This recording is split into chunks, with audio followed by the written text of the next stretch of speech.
ایک بات پڑھی نسائی شریف میں اور دیگر کتابوں میں، کچھ باتیں انسان کے لیے غذا بن جاتی ہیں۔ وہ بیمار ہو تو پڑھ کے تندرست ہو جاتا ہے، وہ دکھی ہو تو پڑھ کے سکھی ہو جاتا ہے، سن کے سکھی ہو جاتا ہے۔ حضرت ام سلیم، حضرت انس بن مالک کی والدہ، ان کے شوہر موجود نہیں تھے، انتقال کر گئے، تو حضرت ابو طلحہ انصاری کہتے ہیں کہ میں نکاح کرنا چاہتا تھا۔ حضرت ابو طلحہ بڑے سمجھدار آدمی تھے، زیرک تھے، مالدار تھے، عقل مند، دانا بندے تھے۔ انہوں نے پیغام بھیجا حضرت ام سلیم سے کہ تیرے ساتھ نکاح کرنا ہے۔ سمجھدار آدمی تھے، عقل مند تھے۔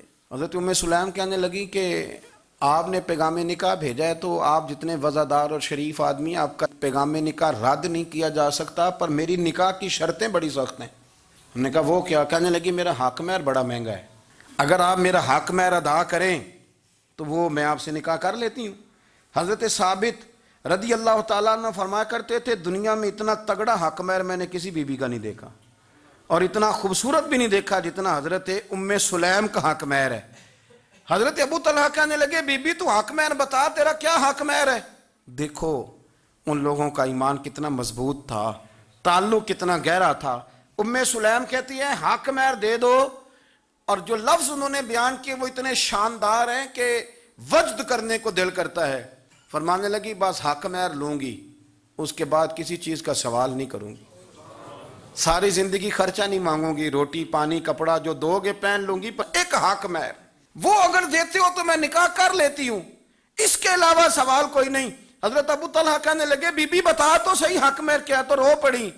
کہنے لگی تو غیر مسلم ہے، میرے نبی کا کلمہ پڑھ جا، یہی میرا حق مہر بن جائے گا، تو حضور کا غلام ہو جا، میں ساری زندگی روٹی نہیں مانگتی، میں کسی شے کا سوال نہیں کرتی، میں غریبی میں جیوں گی، میں تھوڑے پہ گزارا کروں گی، پر میرے رسول کا کلمہ پڑھ جا، یہ میرا حق مہر بن جائے گا۔ آپ یارو اس درد کو سمجھو نا، تو کلمہ پڑھ جا۔ حضرت ابو طلحہ کہنے لگے میں بھی دین کے بڑا قریب تھا، لیکن تیرا سچا اور سچا جذبہ بتاتا ہے کہ دین سچا ہے۔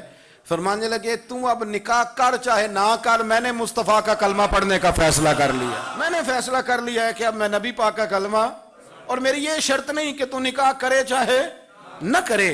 یہ وہ واحد حق مہر ہے۔